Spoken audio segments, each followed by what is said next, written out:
দেশি গরুকে অন্য জাতের বীজ দিয়ে প্রজনন করা যাবে কিনা, এটা সৃষ্টির পরিবর্তন হিসাবে গণ্য হবে কিনা? দেশি গরুকে অন্য জাতের বীজ দিয়ে প্রজনন করা যাবে, এটা সৃষ্টির পরিবর্তন যেটি নিষিদ্ধ। লা তাগয়িরা লিখালকিল্লাহ, আল্লাহ সৃষ্টির পরিবর্তন চলবে না, সেই নির্দেশনার অন্তর্ভুক্ত এটা হবে না। অর্থাৎ এটা হারাম বা নিষিদ্ধ হবে না, বরং আল্লাহ প্রদত্ত সৃষ্টিগত বৈচিত্র্যকে আপনার স্বাভাবিকভাবে এখানে প্রকাশ করা হচ্ছে। এটা অস্বাভাবিক কোনো পরিবর্তন করা হচ্ছে না, বিধায় এটা সরাসরি হারাম বা নাজায়েজ হবে না।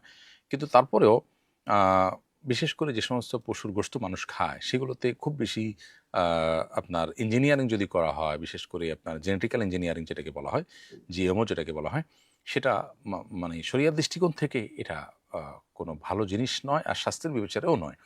কারণ মানুষকে যত বেশি প্রাকৃতিক হতে পারে মানুষকে সে চেষ্টা করতে হবে।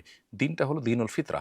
আল্লাহ যেভাবে সৃষ্টি করেছেন সেটার ভিতরে কল্যাণ যতটা তার কাছাকাছি থাকা যায়, যত বেশি আর্টিফিশিয়াল করা হবে, পরিবর্তন করা হবে, আননেসেসারি বিশেষ করে, সেটা আননেসেসারি পরিবর্তন যদি বেশি হয় তাহলে সেক্ষেত্রে সেটা মানুষের জন্য কল্যাণ বয়ে আনে না। তার সুফল যতটুকু মানুষ পায়, কুফল তার চেয়ে বেশি ভোগ করতে হয় মানুষকে।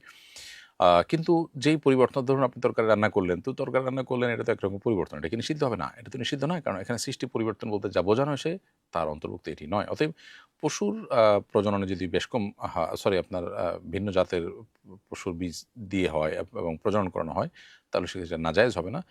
শরীয়তে ঘোড়া গাধায় সংমিশ্রণে খচ্চরের প্রজনন, এর ব্যাপারে ওলামা ইকরামের সবার ফতোয়া আছে জায়েজ, বিধায় পশুতে এটা করা নাজায়েজ নয়। কিন্তু মানুষের খাদ্যের মধ্যে জেনেটিক্যালি বা আপনার বায়োলজিক্যালি যদি বড় কোনো চেঞ্জ আনা হয়, সেটা অনুচিত, সেটাকেও হারাম বলা কঠিন, হারাম বলা যাবে না, বরং মানুষের জন্য ক্ষতিকর এটা যদি কোনোভাবে প্রমাণিত হয় তাহলে সেটা করা অনুচিত। মৌলিকভাবে এই প্রজননের মধ্যে এই প্রক্রিয়া এটা নাজায়েজ কোনো কাজ নয়।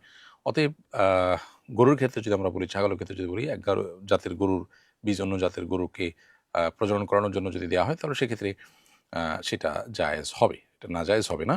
তবে খুব বেশি জেনেটিক্যালি মডিফিকেশন এবং ইঞ্জিনিয়ারিং এটা মানুষের জন্য উপকার কিনা সেটা গবেষণার উপরে ভিত্তি করে মানুষের জন্য ক্ষতিকর হলে সেটি থেকে বিরত থাকা আমাদের উচিত, বাট এটা হারাম হবে না সাধারণ অবস্থাতে।